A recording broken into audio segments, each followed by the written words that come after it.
Good morning friends, स्वागत है एक बार फिर से आपका गणेशा स्टडी कॉन्सेप्ट में, जहां मैं टिंकेश परमार एक बार फिर से आपके लिए लेके आया हूं शिक्षा मनोविज्ञान। दोस्तों, चूंकि कल हमने शिक्षा मनोविज्ञान में मनोविज्ञान की कुछ महत्वपूर्ण परिभाषाओं के बारे में पढ़ा था, उसको कैसे याद करें उसके बारे में ट्रिक दी गई थी। ठीक है ना। आइए देखते हैं कि और भी कौन कौन सी महत्वपूर्ण मनोविज्ञान की परिभाषा हैं। आइए शुरुआत करते हैं मनोविज्ञान की वापस परिभाषाओं से। मनोविज्ञान मनोविज्ञान की महत्वपूर्ण परिभाषाएं हम पढ़ रहे थे, जहां कल हमने Pillsbury, McDougall, Watson, Woodworth, crow and crow और स्किनर की परिभाषाएं पढ़ ली थी। आइए उससे आगे शुरू करते हैं और आज अपन पहली परिभाषा लेंगे, वो होगी मन की परिभाषा।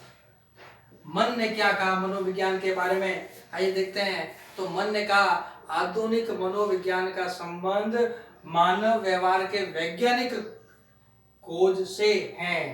क्या है? वैज्ञानिक खोज से। तो देखो इधर ध्यान रखना दोस्तों, मन ने क्या कहा, आधुनिक मनोविज्ञान का संबंध जो है वो व्यवहार के वैज्ञानिक खोज से है। किससे है? खोज से है। ठीक है। तो याद करने का तरीका ध्यान रखना दोस्तों, मन मन के अंदर क्या है उसको टटोलना, बाहर निकालना, खोजना। तो खोज, मन को खोजो। ट्रिक क्या हो जाएगी? मन को खोजो। तो मन को खोजो, ठीक है ना। ये किसने दी हुई? मन ने। तो मन को खोजना या व्यवहार का वैज्ञानिक खोज, ये क्या है भाई? मनोविज्ञान है। किसने कहा? मन ने कहा। और ध्यान रखना दोस्तों, इससे मिलती जुलती एक परिभाषा है, वो अपन देखते हैं। वैलेंटाइन एक मनोवैज्ञानिक हैं, जिनका जन्म ग्रेट ब्रिटेन में हुआ, यूके में हुआ है। इन्होंने कहा कि मन का वैज्ञानिक अध्ययन है। क्या कहा उन्होंने? मन का वैज्ञानिक अध्ययन है। वैलेंटाइन ने मन का वैज्ञानिक अध्ययन कहा, जबकि यहाँ व्यवहार के वैज्ञानिक खोज किसने कहा? मन ने कहा। ठीक है ना। जिसमें न केवल बौद्धिक अपितु संवेगात्मक व क्रियात्मक व्यवहार भी सम्मिलित हैं। सम्मिलित हैं। ठीक है। तो मन का वैज्ञानिक अध्ययन है, किसने कहा? वैलेंटाइन ने। लेकिन वैज्ञानिक खोज है, वो किसने कहा? मन ने। ये दोस्तों ध्यान रखना, मन को खोजो मन ने, मन का वैज्ञानिक अध्ययन वैलेंटाइन ने। दोस्तों, वैलेंटाइन अगर अपन इसको याद करें, दूसरी टिक देखें तो देखो, वैलेंटाइन, वेल, आप वेल कब रहते हैं, है ना, स्वस्थ कब रहते हैं? जैसा आपका शरीर अच्छा हष्टपुष्ट दिख रहा है, मतलब वो स्वस्थ नहीं। शरीर पूरा, मन, मन मतलब शारीरिक रूप से भी, मानसिक रूप से भी, संवेगात्मक रूप से भी सुदृढ़ रहना। तो वैलेंटाइन ये कहता है कि एक व्यक्ति के सारे पक्ष, मानसिक, शारीरिक, बौद्धिक, क्रियात्मक, सारे पक्ष सम्मिलित है, उनका जो अध्ययन है वही क्या है? मनोविज्ञान है। तो मन का वैज्ञानिक अध्ययन, तो वेल होना। ठीक है ना। ये ऐसे याद कर सकते हैं आप, इसको ध्यान रखना दोस्तों।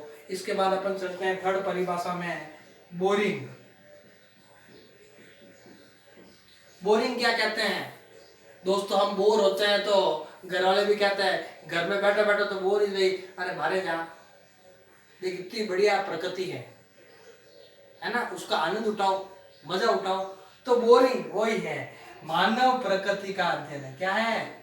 मानव प्रकृति का अध्ययन है। या प्रकृति क्या है? खोजो। तो मानव क्या है? खोज का प्रश्न। यही क्या है? मनोविज्ञान। क्या है? यही मनोविज्ञान। तो मानव प्रकृति का अध्ययन है, किसने कहा? बोरिंग ने। याद करने की ट्रिक, बोर होते हैं घर में बैठे बैठे तो बाहर जाइए, वातावरण में जाइए, प्रकृति को देखिए और आनंद लीजिए। तो वही प्रकृति का अध्ययन क्या है? मनोविज्ञान है दोस्तों, ध्यान रखना। ठीक है दोस्तों, ये 3 परिभाषाएं, आप इनकी पिक लीजिए। ठीक है दोस्तों, आगे बढ़े। नेक्स्ट परिभाषा देखते हैं दोस्तों इसी कड़ी में।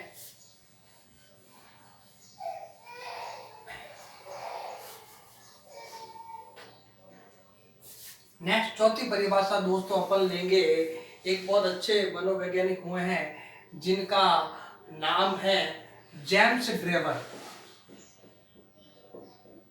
मैंने बताया था अमेरिकी मनोवैज्ञानिक जेम्स ड्रेवर, जिसने सबसे पहले चेतना शब्द दिया था। तो क्या कहा इन्होंने, जेम्स ड्रेवर ने?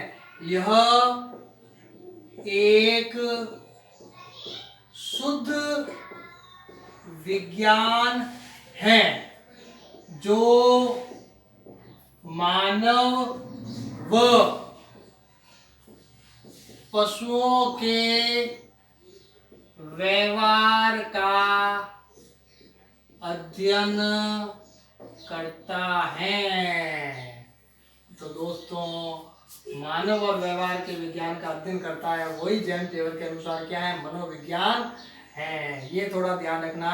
और इसी से मिलता जुलता एक है मॉर्गन। ये मॉर्गन भी एक अमेरिकी मनोवैज्ञानिक हैं, ठीक है ना सॉरी, यूके के मनोवैज्ञानिक हैं, जिन्होंने कहा मनोविज्ञान मानव व पशु के व्यवहार का विज्ञान, व्यवहार के अध्ययन का विज्ञान है। तो दोस्तों देखो, बहुत सिमिलर है परिभाषा है। इसने भी मानव और पशुओं के व्यवहार का अध्ययन कहा है मनोविज्ञान को, और इसने भी मानव और पशुओं के व्यवहार का अध्ययन कहा है। अंतर है, एक ने जेम्स ड्रेवर दी है, दूसरे परिभाषा मॉर्गन ने दी। तो याद करने का ट्रिक बता रहा हूँ दोस्तों, यह एक शुद्ध विज्ञान है। शुद्ध विज्ञान किसने कहा भाई? जेम्स ड्रेवर ने। जेम्स एक व्यक्ति, मान लो ड्राइवर से ड्राइवर, जेम्स क्या है? एक ड्राइवर है। ड्राइवर मतलब बस चलाने वाला, कार चलाने वाला, ठीक है ना। तो जैसे जैसे कार या बस चलाते हैं वैसे वैसे उसमें निपुणता आती जाती है, शुद्धता आती जाती है। अर्थात शुद्ध विज्ञान किसने कहा है भाई? जेम्स ड्रेवर ने। ठीक है, और दूसरी परिभाषा आपके सामने हो जाएगी। नेक्स्ट चलते हैं अपन परिभाषा में कुर्ट कोफका। कुर्ट कोफका अमेरिकी मनोवैज्ञानिक हुए हैं। इन्होंने मनोविज्ञान की अंतिम व अस्थायी परिभाषा दी। अंतिम व अस्थायी परिभाषा किसके द्वारा दी गई?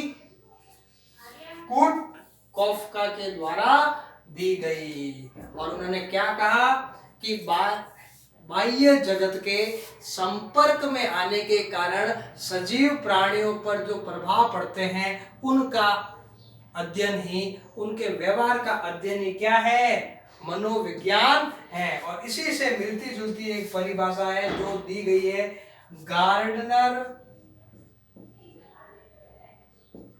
मर्फी द्वारा। किसके द्वारा? गार्डनर मर्फी के द्वारा। और ये भी अमेरिका के मनोवैज्ञानिक थे। इन्होंने क्या कहा? सजीव प्राणियों के वातावरण के साथ होने वाले संबंधों के कारण व्यवहार में परिवर्तन का अध्ययन क्या है? मनोविज्ञान है। तो सजीव प्राणियों व वातावरण के बीच होने वाले संबंधों के कारण व्यवहार में परिवर्तन का अध्ययन क्या है?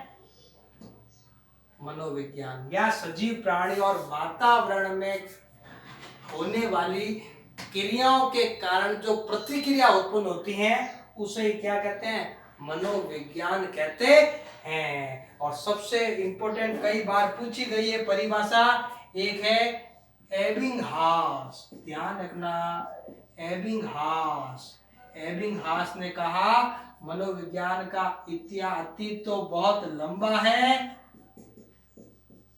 जबकि इतिहास उसका क्या है, छोटा है। क्या है, इतिहास छोटा है। याद कैसे, अबिंगहास, एबिंग को अपन क्या लिख सकते हैं, अबिंग हास।